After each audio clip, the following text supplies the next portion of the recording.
In ancient times, the structural function in the African society that was studied by ancient anthropologists like Radcliffe Brown and others were the society in which it was dominated by men. The economic entities, the religious, and the political entities were dominated by men. But in nowadays, with the feminist ideology and how the women are seeing themselves today, they are trying to realize themselves as self-empowered subjects. Even the dominated systems like sexism, capitalism, racism, that tended to affect women in trying to realize their self-determination. Women are drifting away from this. Even the dualistic ideology of which white, black, men, women, adults, children, women being in that second entities with the children are trying to help themselves from this domination. By doing so, they are trying to help themselves as well as helping their children. In this case, is the girl's child. Their daughters, they are trying to help. The Norwegian government wants power to try to make sure that we eradicate this here in Norway as well as in Africa. The course we are going to undergo today is divided into 6 parts.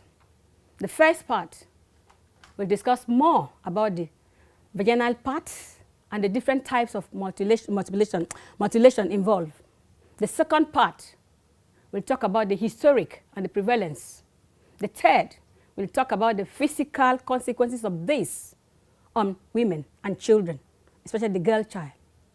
The fourth will talk about the mental health, the mental part, that is the psychological part. Then the fifth will talk about the law protecting this here in Norway as well as in Africa. Then the sixth part is a workshop in which by 2015, according to the Norwegian plan, this should be eradicated, if not 90% globally. To make sure that we do it and try to do something about it. Try to help the girl's child to own herself, to own her bodies, instead of something being cut away from her. This is a barbarous effect, and we have to eradicate this. It's not something that is done in Africa. It's done in other parts of the world, like Indonesia, Malaysia, and others. But by 2015, we should make sure at least 90% of people in the world have done away with this. Luckily, in Africa, our sister country, Somalia, 20 villages have eradicated this because the girl should own her body. And it is good that we are having this course. And I have to thank you all for being able to come today. So the first person on this course will be Nene, the project leader. She will talk more on the vaginal parts and different types of the mutilation involved. Thank you for coming once again.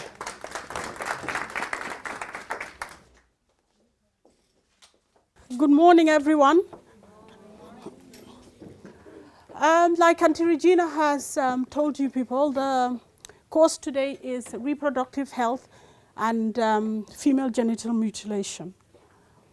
And the focus of this course is on helping the girl child to own itself. I'm Nene Bojang. I'm the project leader of Pan-African Women's Association and also the contact person for a Gambian women's organization called Musukamben Kafo. The next slide is going to be a drawn medical diagram of normal female genitals, followed by slides of all kinds of FGM. This is what the normal female genital sexual organs look like. it is not necessary to close any part of the female genitalia because nature has already done so. The female sexual organs, each one has a specific function, and the body is optimally equipped to deal with those its particular functions. So cutting any part of the female genitals will affect the way it functions. On that, in the far corner there, you see a picture of the female vagina. You see the labia majora, the labia minora, the clitoris, and the anus. This is also another diagram, but going into detail as to the specific functions of the genitals. You see here, this is the clitoris, and this has a lot of very, very sensitive nerve endings. We have the urethral opening. That is when, for example, when you're going to urinate, that's where your urine will come out. We have the labia minora and the labia majora. Those are the outer lips and the inner lips of the vagina. And then, of course, we have the vaginal opening, the hymen, the labia majora, and then the clitoris hood, the skin or the foreskin that covers the clitoris. Now, according to the World Health Organization, there are 4 types of female genital mutilation. The first type is when the clitoris is removed. If we go back, that's this. So any attempt to remove this, whether it's just a little bit of it or a part of it, or anything to do with the clitoris, that is the first type of female genital mutilation. That's type 1. Type 2 is excision, and that is when they've removed parts of the clitoris and the labia minora. The labia minora, if you remember, is the inner lips. The inner lips. So that's type 2. When they've removed this or any part of this, plus the inner lips of the vagina, that's type 2. A picture of that one here. So you see that you see the labia majora, the big lips are there. If you imagine a woman with her legs open, obviously.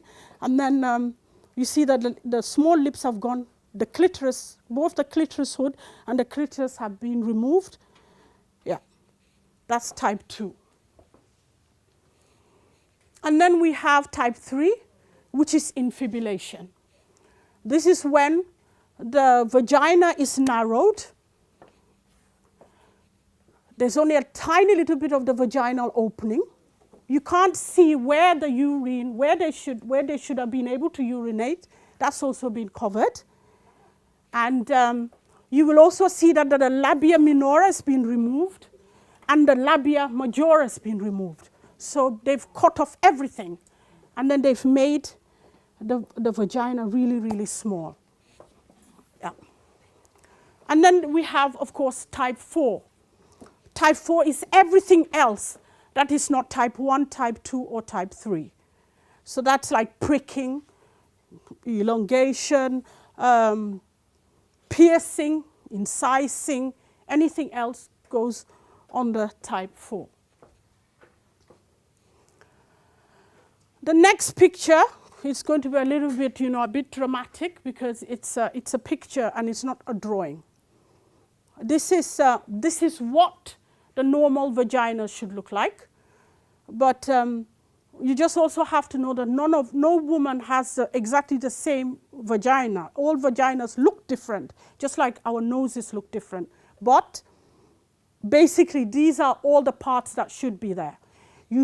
Everybody should have a clitoris hood, a clitoris inside it or covered by it, and the vaginal, the labia minora, the labia majora, the vagina and the urethra. This is what normally all these parts should be there.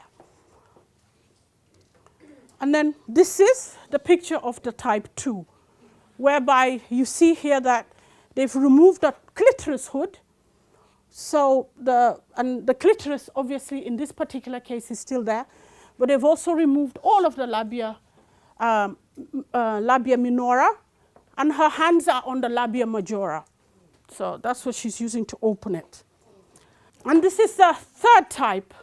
This is the infibulation. That's the removal of all of the external genitalia. And you will see it's just a small hole again, very, very small. Sealed up, everything removed, smooth. Most of the time when female genital mutilation is performed, it's done on the child. Obviously, there are differences from country to country, from culture to culture, but most of the time, it's done to little innocent children. Some can be as old as 1 week, 2 weeks. So the whole focus of today is to remember that all those pictures you've just seen, they're performed on innocent children. Yeah, thank you. That's.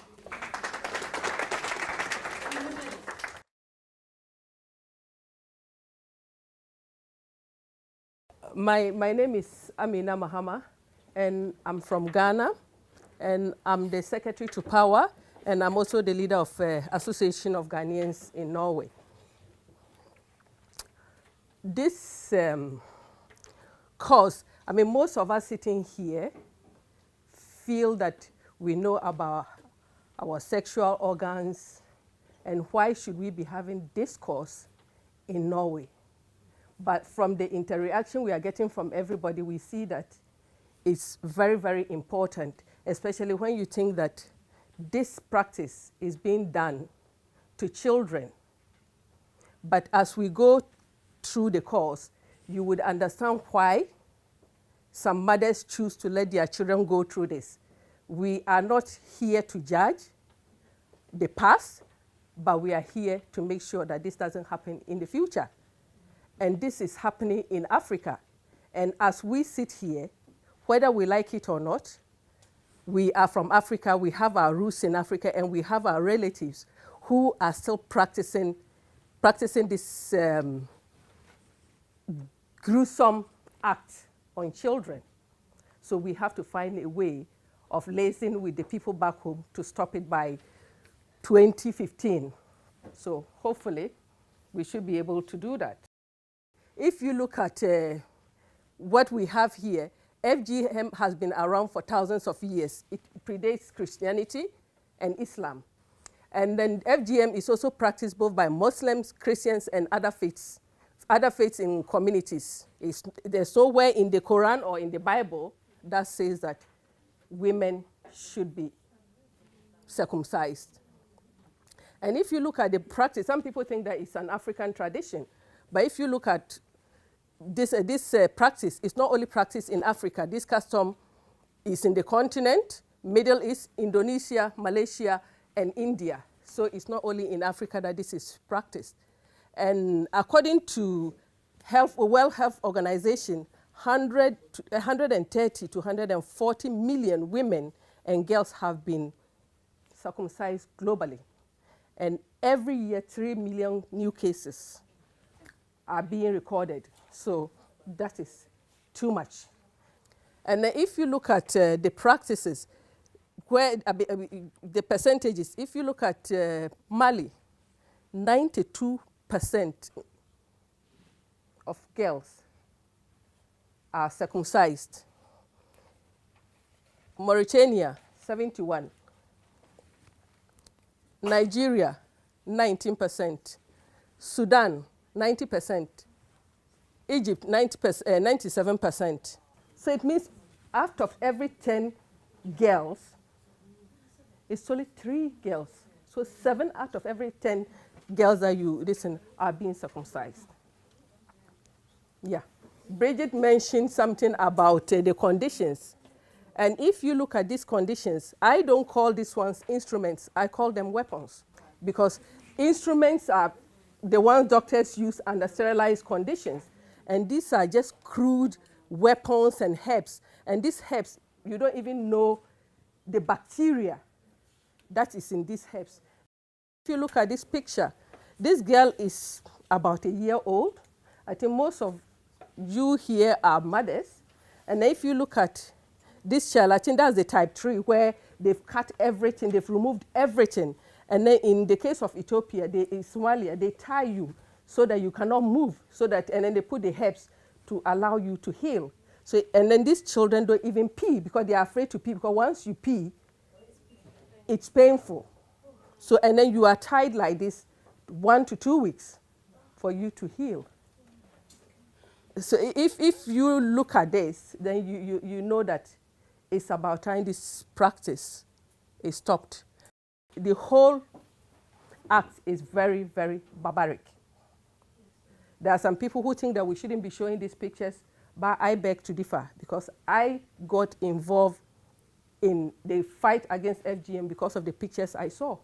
And especially if you look at the children, I cannot see my daughters going through this, and I don't see why any African child should go through this. So this, our course is focused on the girl child. Thank you very much.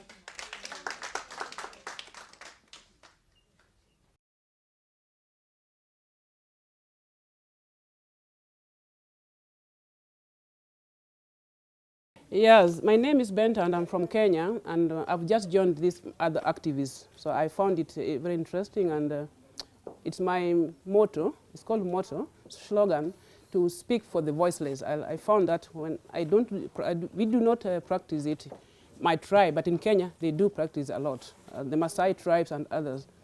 But I had no interest until I joined the battle. There's something I want to say. It's not because of me, but a Somali woman said about it, wrote about it, and I find it very interesting. This woman was being interviewed by somebody, another, these researchers from the university, and then she said, before she came to Norway, she didn't know how black she was until she saw the white. And before she joined other cultures, she didn't know how bad other cultures are. So I joined this, and I saw some cultures are practicing harmful traditions that is supposed to be eradicated. So that's why I joined. Some of you asked, one of you, the lady you asked, what are the reasons? For me, I don't have pictures, but I just want to wake you up. I'm going to go a little bit faster because I don't have time. Somebody's also coming after me who's also going to work. The reasons, all this scene here, you see, some people do it for good tradition. They do it for good tradition here. Some people do it because of religious requirement. Some people think it's cleanliness. Some people think to preserve virginity for them. Some think for better marriage prospects or enhancement of male sexual pleasure, to give man to have that. Prevention of promiscuity and adultery. It will prevent women not to do things. And this is the chart. If we go with this, then we are not going to sit here and to listen to each other, because I oppose this. It's either research or interview. And it's only showing percentage. So this one's, I oppose this thing because I don't know the methodology used. It was, I don't know whether qualitative or quantitative, because you don't know which class, or only men were interviewed or women. So if you go by this, you cannot be sure that the whole country or the place was part of the research, because maybe they have just interviewed men and they came out with that. So I oppose that. We think it's a practice that the men has enforced just to make factors a part of people's way of living, because nobody, I call it a practice because I don't think it's a tradition or it is a culture. If you put that, then you are going to be brainwashed. That is our culture. I'm not going to leave it, or it's a tradition. So we leave our tradition. We just say practice, because it came somewhere, as Amina said, somebody brought it. How can it be a tradition if somebody brought it to you? You see, according to, I'm now answering this chart now. I'm just making brief history of the chart. I will not want to leave it unanswered, because I'm waking you up, women, that men are really brainwashing us. According to some of those who practice FGM, the virginity is considered as a core value and seen as constructed and secured through FGM. You see, to them it's very important, that thing we have down there. They want to make it in a way that it only pleases them. So they make you reform you, I mean, they deform you or make you the way they want. That's why they do it, one of the reasons. It is perceived as a key to female sexual pleasure and femininity. Clitoris is very important in life, in the body, because when the bodies come out, we found ourselves biologically, every part of the body has something, a function. It functions to give you pleasure, to give you to erect like a man. So if you erect and feel like having sex, they feel that you'll be having sex with more people. Well, to have sex is in your heart, in your mind. It doesn't mean that if it's removed, you can control the feeling. So that has nothing to do with the removal of that thing. That is deformation of your body.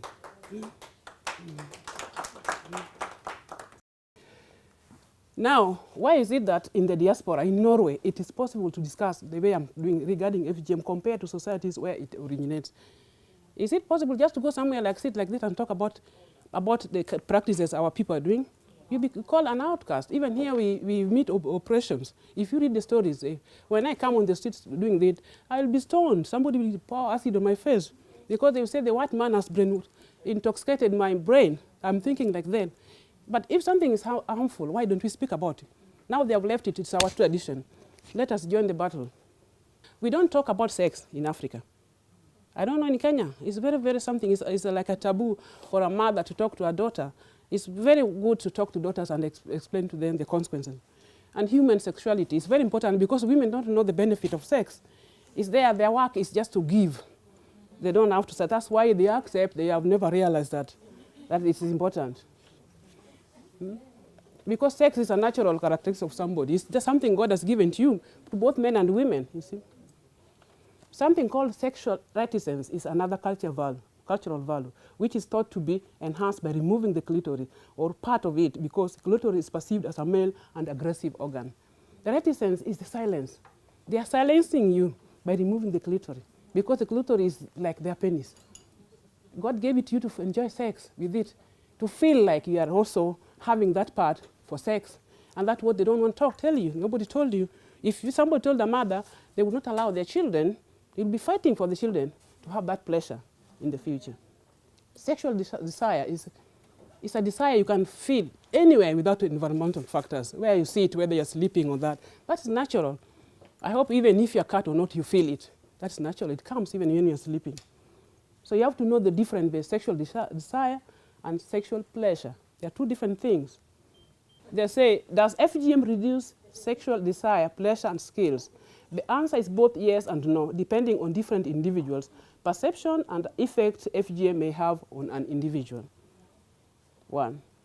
For some people, FGM does not reduce their sexual desire and even pleasure because it is all in their mind. Some people think, you imagine, sometimes you just want to stay in marriage. All the time you want to please people or something. You want a rich man in Africa. You just want to say, oh, yes, there's nothing. So, and if you want to enjoy, you enjoy. So that is also a part of it which says yes. You see, sometimes it's no, because when you go through circumcision, there's a pain that came with that one. All the time when you start having sex, you think, oh God. You feel pain because it is deformed. It is not normal, and friction and that. And the sensitivity is dead. So for you to recreate, maybe some people don't know how to make you feel it with other parts. So you always flashback. Chris is going to come and talk about the psychological part of it. It's the health consequences that may have affected the sexual parts of the body.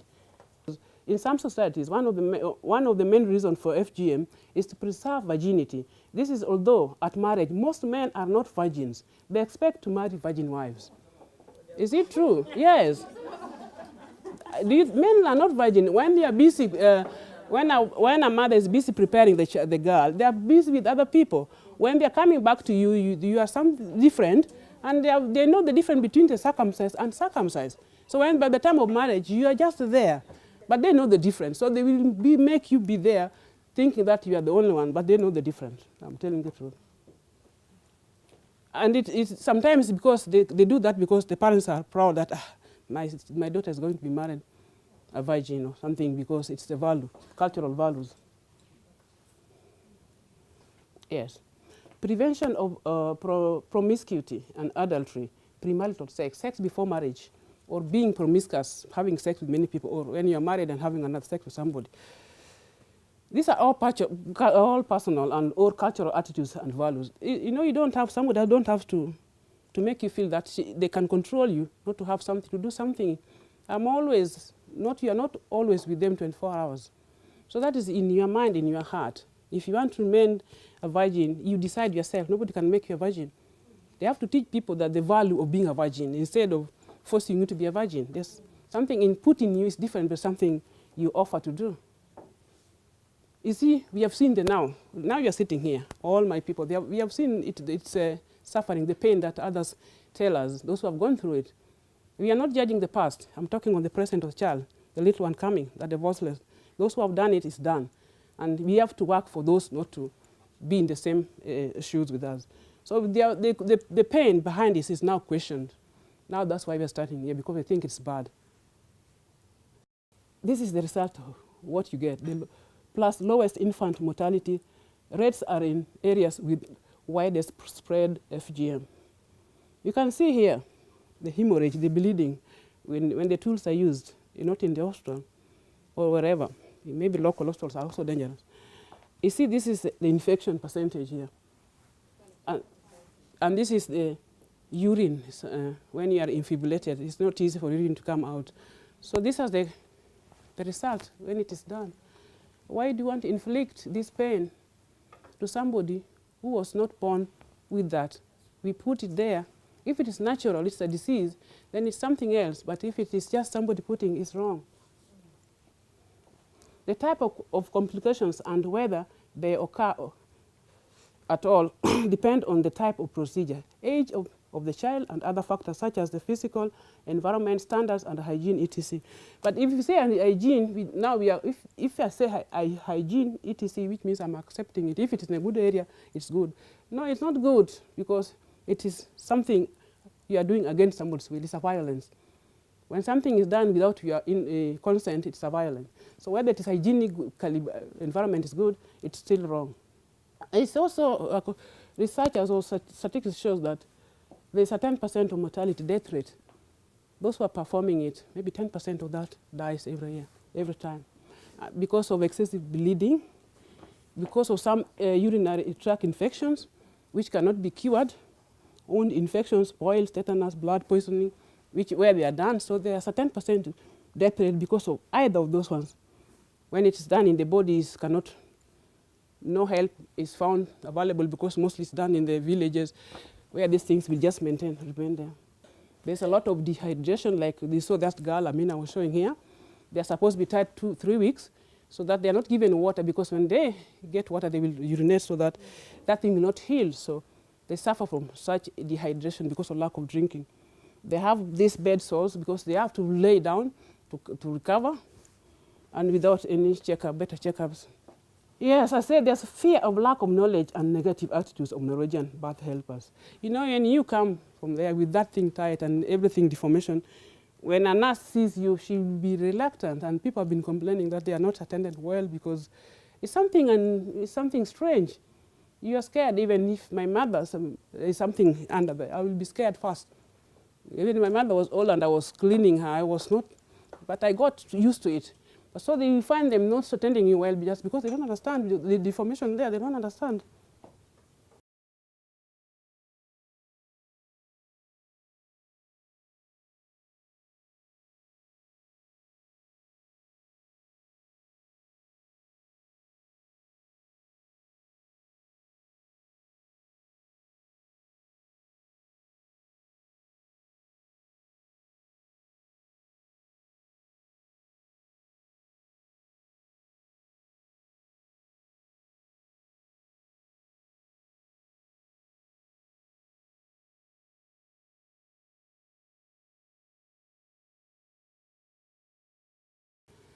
Thank you, sisters. Mine was just to highlight you of the importance of that part. Thank you.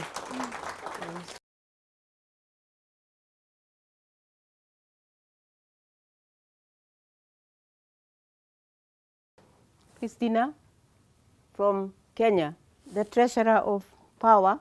I'm going to talk about psychological torture that we go through. Once it comes to the mind, after maybe long process, it becomes a psychological aspect. These are two Pride Somali girls seated here, and you are going to see what they have gone through. But poor children, they have no choice because somebody had to decide what is going to be on them. This is called a silent tragedy. And as you know, most of us, the cultures that we have, some of us, we don't speak of things openly. We have to hide. We have to hide, maybe for fear that we'll be exposed in the family or we'll be stigmatized because of telling whatever has happened to us. My sister was talking about menstruation. This is the kind of menstruation you see. Some of us, even having normal menstruation, you can lie on bed because sometimes it comes at a very, very high flow. And think about this hole here. It's too narrow for something even to penetrate through. So this girl, instead of having maybe menstruation for 1 week, she's going to have maybe one month, because it's coming drop after drop after drop, and that is very, very painful. Even the normal menstruation is painful, because anything, believe me, in your body which has to be eliminated, it has to come out, no matter what, whether it's mucus, whether it's tears, whether it's urine, everything should be eliminated from your body so that the body can continue to consume more. And then some of these girls, they get this kind of thing here. Maybe this is the result of these poor weapons, because of, we know very, very much that some of these weapons they are using, they are not sterilized. They just pick something like a knife and all this and all that. This is something which is just like a tumor, And then, you know what? Maybe a good Samaritan discovered one of these girls and took her to the doctor. So the doctor comes, are you sick? Yeah, okay, what is the problem? And then she opened her legs. Just imagine you are a doctor. Where am I? Where are you how are you going to start? How are you going to, you have never seen such a kind of a thing.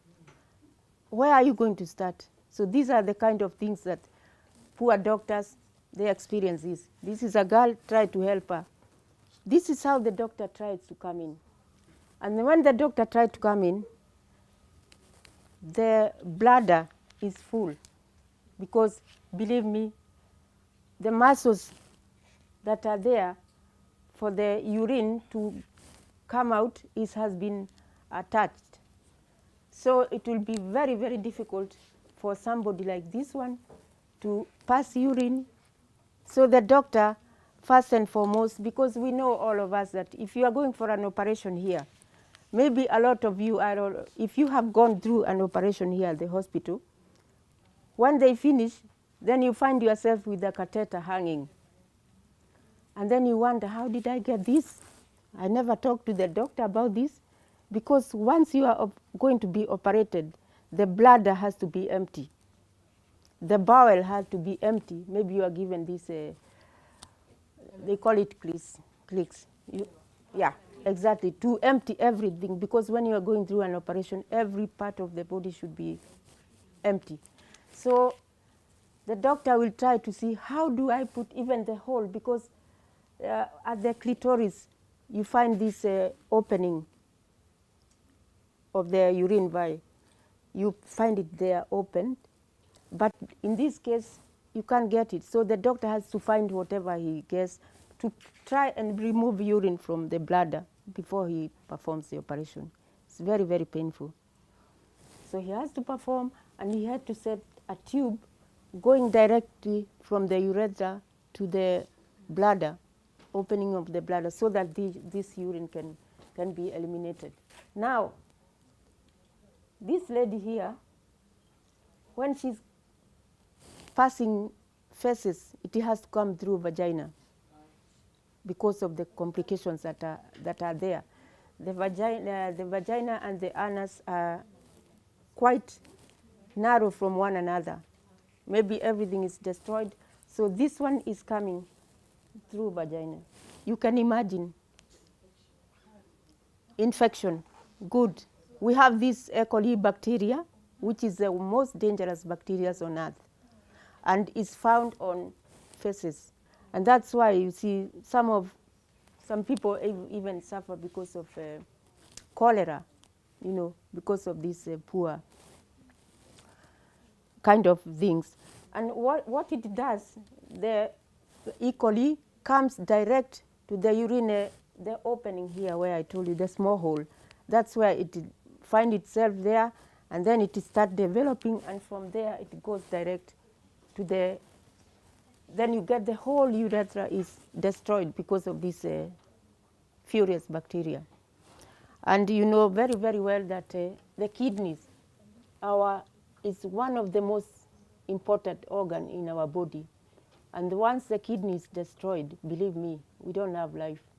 But here we can walk with we can walk with shorts, we can go and take a shower together with our Norwegian colleagues, and then maybe we can lie on the sauna. But think about it, you have something like this. How would you expose yourself? That's where my point comes. This is Christina. I have this kind of a thing. Maybe it was not operated because sometimes the doctor couldn't get what to do, but they do their best. I have this kind of a thing here. I have my colleagues. We work together, we eat together, we dance together, but they would like to take a shower with me because to them, they don't care how you look like. But because of what I fear, then I don't have to join them. And then they say, Christina, I can be, go do shala, you know, I keep on lying, and then tomorrow again, and they say, is your headache chronic? What is wrong with you? You are here, you are laughing with us, we are eating, we are dancing, but when it comes to something, then they will wonder, you know what happens? I'll try to isolate myself. And that's why psychologically torture comes. If you isolate yourself, that is the worst thing. Because for one thing, you fear that you are alone in a room while the others are enjoying, you are alone. And then you start to wonder, why? Why pick on me? Why did these things happen to me? And then you start having psychological torture from there, there, there, and there. And then at the end of the day, you find that you'll be, because if you isolate yourself, you have a lot of stress because something is pressing you. No, you are worthless. You don't even want to be alive. You hate yourself. You know, you have no self-respect. Everything has disappeared. And then you start wondering, what am I going to do? So I have to hide myself because of the fear I have.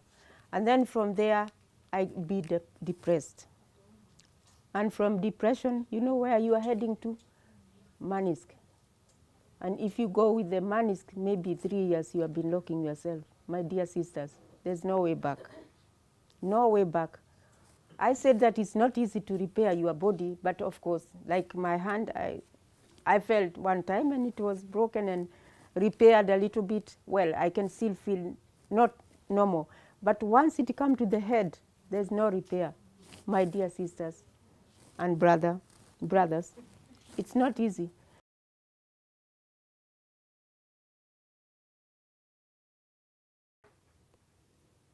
So my name is Regina Odagada.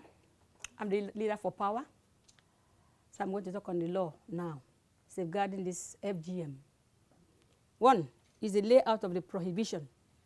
2 is the duty to avert or prevent that taking place.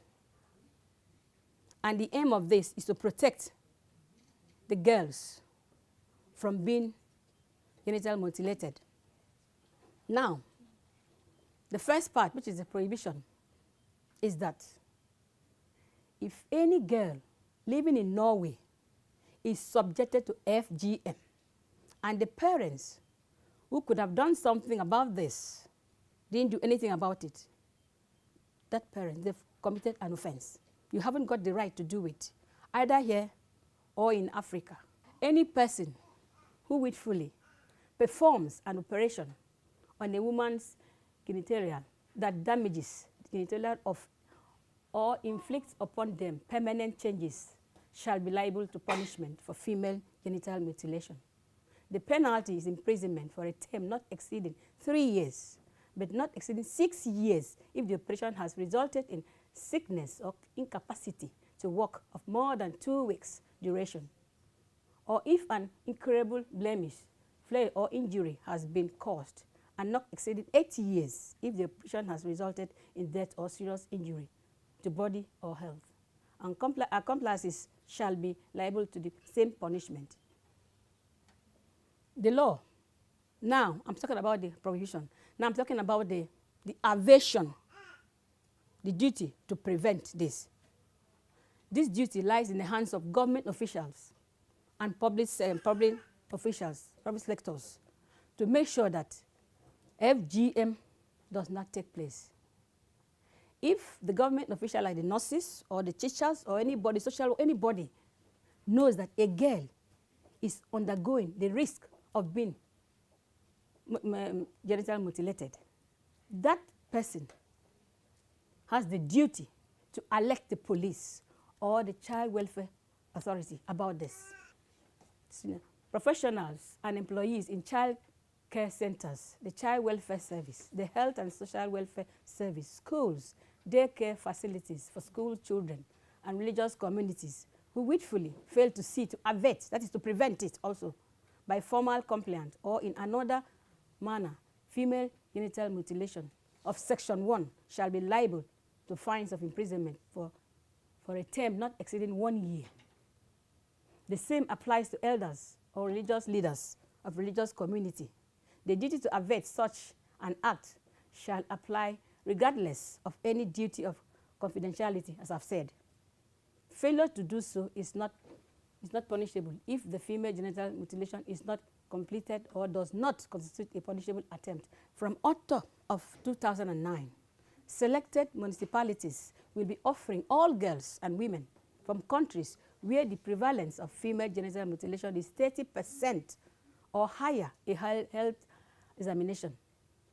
The service will be available to all during their first year in Norway. People are coming to this country. This service is available because they do these things now. Like those coming to the country, you can do this.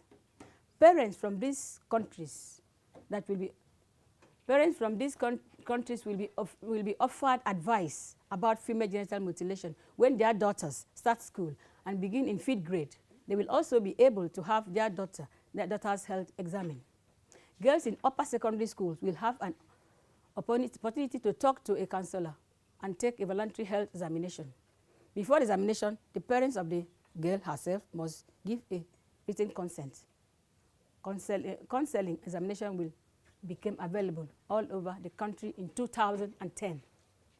Public health nurses or welfare teachers at your school or in the municipality where you live, or your general practitioner, that is the first lege, or any other medical doctor can give you advice on this because they know about it.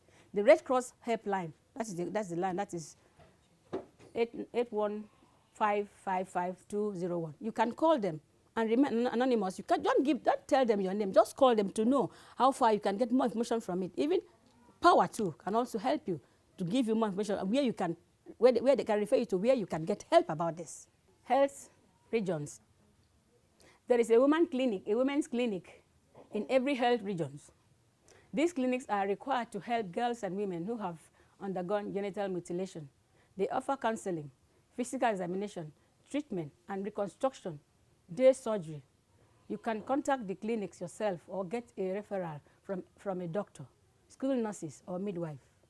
They are sworn to secrecy, as I said, and can find answers to your questions. The University Hospital in North Norway, that is in Tromsø, then that's the number. You can call to talk to the gynecological outpatient department, antenatal outpatient department, or maternity ward. Then Hokland University Hospital in Bergen. Call the hospital and ask for the women's clinic. Then St. Olaf Hospital in Trondheim for the women's clinic also. In Stavanger, you can call, that's the numbers are there. In Oslo University, the direct line to the women's clinic is this. It's 211-894-9844. And the counselor here is Sarah Kassa. She's an Eritrean woman. She's a midwife. She is the one that even she can help to reconstruct, to open up. You can contact her. There is a case of this in where I'm working, the district I'm working, the Child Welfare Authority. A family here, in Norway took their daughter to Africa and did this thing. When she came back, you know, in the schools, they can do some checkups, like the health sisters and the doctors they can do. They discovered that this girl has undergone this FGM process in Africa before coming back. The parents were punished for this. The mother was heavily pregnant. Both the mother and the father were in prison. They were put in the cell for some days. But we, as the Child Welfare Authority, we begged that the mother, since she was pregnant, should be left to stay out of this. But the father was in prison. After the case was charged to court, was in prison. And what happened? After he had finished his term, they left the district. Nobody knows where they are now. That has affected that girl. Wisely, because she has missed her friends, her neighbors, her school friends, and all those things. Where is that girl now? Because it's affecting that girl physically and mentally. This is it. Because of FGM.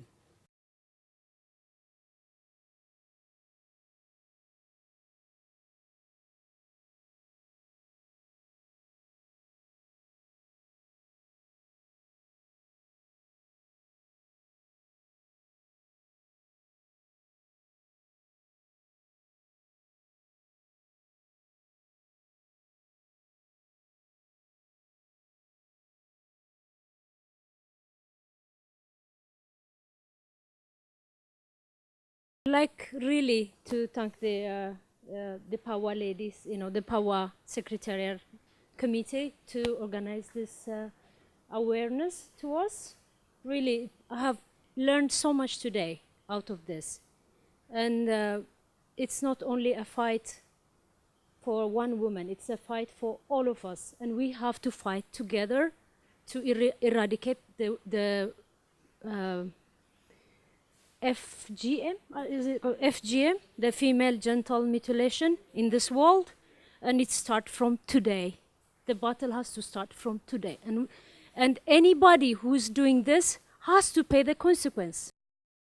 It's like, I have a baby here, 4 months old. When he showed that picture, I was like, God, I can't imagine putting a helpless child that we can kill out of this so-called barbaric act. So my question is, do we have these people that are majority in the map, do we have them living in Oslo or in Norway so we can, you know, get in contact with them?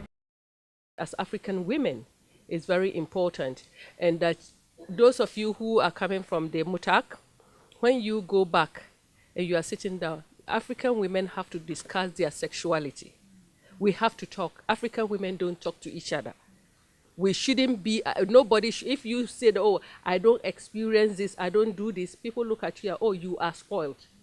And because of that, we judge each other. But we have to sit down and start talking.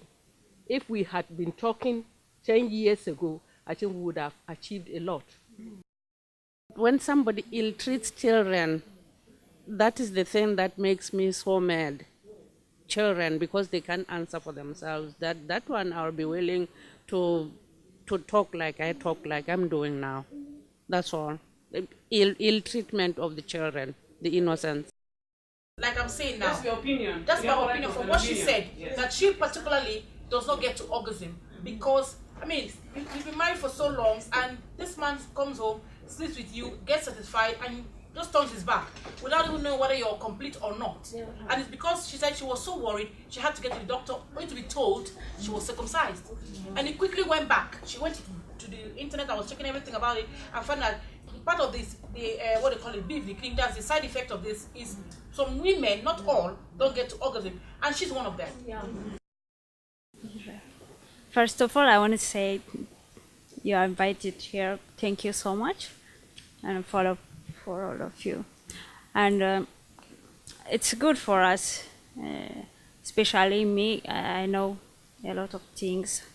I get it knowledge and more than before, actually. I will think to teach anybody. And we have to do more and more to develop this community. Thank you so much.